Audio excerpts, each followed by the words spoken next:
की डरावनी चीख आती है और वो दोनों डर जाते हैं। रामू शामू से कहता है, भाग बेटा शामू यहाँ से, नहीं तो ये चुड़ैल हमें भी अपना स्टूडेंट बना लेगी। लेकिन तभी चुड़ैल उनके सामने आकर खड़ी हो जाती है और बोलती है, कहाँ जा रहे हो मेरे नए स्टूडेंट? बच्चों जरा रुको तो सही।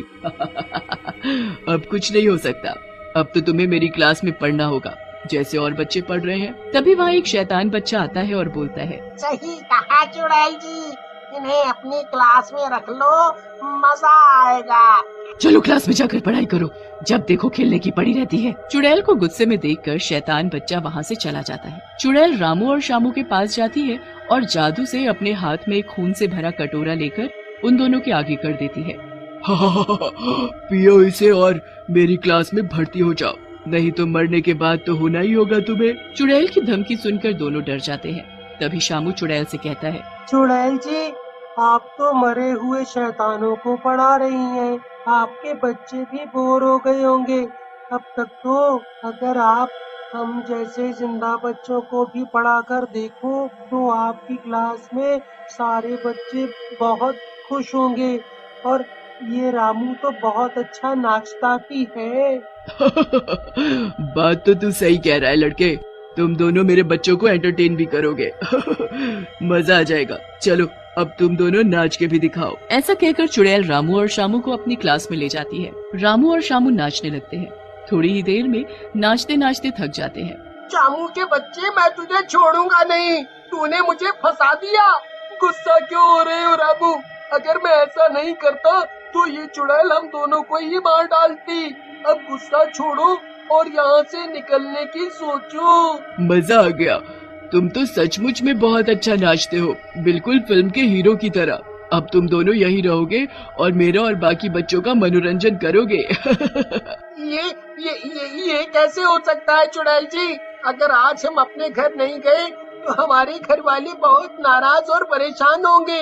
वो हमें ढूंढेंगे और यहाँ भी आ सकते हैं। आने दो उन लोगों को यहाँ, भला मैं कोई गांव वालों से डरती हूँ? देख लूंगी सबको, लेकिन तुम दोनों यहाँ से नहीं जाओगे अब। तभी शामू बोलता है, चुड़ैल जी, जाने तो इसके बारे में आपको पता नहीं है शायद।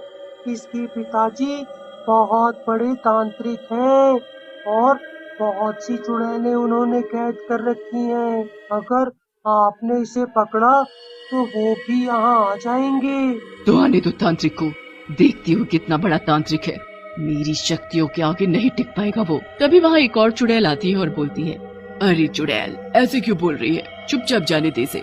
एक बच्चा यहाँ नहीं रहेगा तो क्या हो जाएगा, वैसे भी इतने बच्चे हैं तो। दूसरी चुड़ैल की बात सुनकर चुड़ैल बोलती है, आज तो मेरी सहेली की वजह से तुझे जाने दे रही हूँ, लेकिन तुझे कल फिर आना होगा अगर तुझे अपने दोस्त की जान बचानी है तो। ऐसा कहकर चुड़ैल वहाँ से चली जाती है। रामू शामू के पास जाता है और बोलता है, शामू मेरे भाई, तूने ऐसा क्यों किया? मेरे लिए अपनी जान को खतरे में डाल दिया। फिर शामू के समझाने पर रामू वहाँ से चला जाता है और रोते रोते गांव में जाकर गांव वालों को स्कूल के बारे में बताता है, जिसे सुनकर गांव वाले गुस्से में बोलते हैं।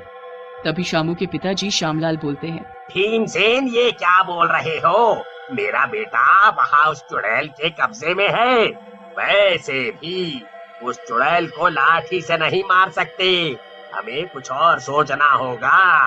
फिर गांव वाले मिलकर एक साधु बाबा के पास जाते हैं और उन्हें सारी बात बताते हैं, जिसे सुनकर बाबा कहते हैं, उस स्कूल के अंदर आम के पेड़ के नीचे एक औरत की लाश है, उसे जलाना पड़ेगा, तभी हम लोग शामू को बचा सकते हैं। फिर बाबा के कहने पर गांव वाले और रामू स्कूल में जाते हैं। श्यामलाल और रामू स्कूल के अंदर जाते हैं और जोर जोर से चिल्लाते हैं। रामू की आवाज सुनकर चुड़ैल बाहर निकलती है।